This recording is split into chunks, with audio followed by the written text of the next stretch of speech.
Okay, so let's say that we have an infinitely long solenoid and there is current wrapped, there's an infinitely long current carrying wire that's wrapped around the solenoid, so we could draw it as we've done before, like that, without making the lines too tight. Right, so it's sort of loosely wrapped, but the idea is that it would be tightly wrapped. And let's fix the direction of the current. Let's say the current is flowing this way through the wire. So through the Biot-Savart law, or at least the part of the Biot-Savart law that matters for this, I think I just ruined my pencil, so let's take a pen. dl cross r hat, right, that's the part that gives us direction of the magnetic field. I can figure out by using my index along the current and r hat towards the inside of the solenoid that the magnetic field is upwards inside the solenoid. So because it's infinitely long, I know that this field is basically aligned with the axis of the solenoid. So these are magnetic field lines.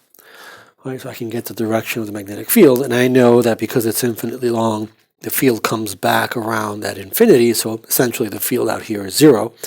So now let's think about having a particle of charge, say q star, moving. We launch it with a speed v naught, and we are inside the solenoid. So here's the particle inside the solenoid, and we want to figure out the directions such that the force is zero.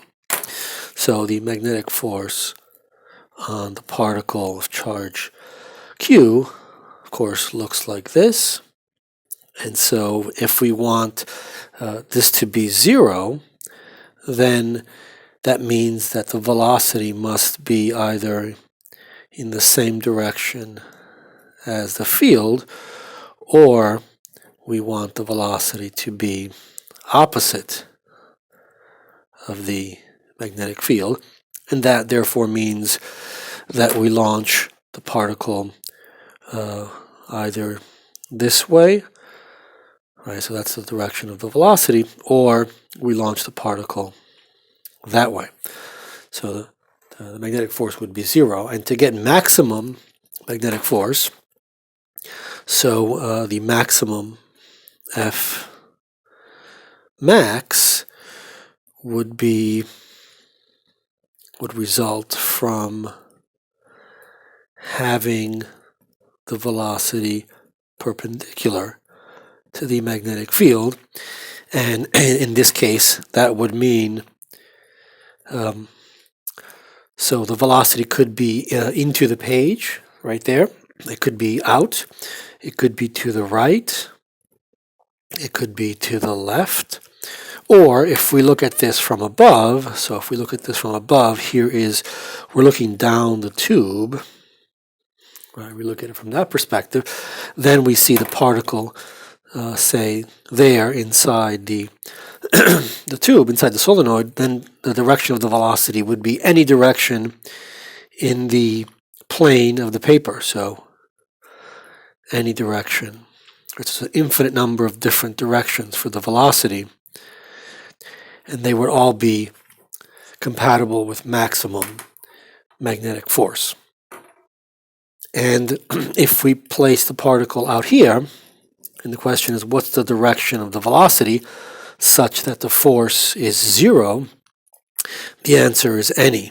Right, so I can launch it like that, and I'll get zero magnetic force, because in this case, the magnetic field is zero.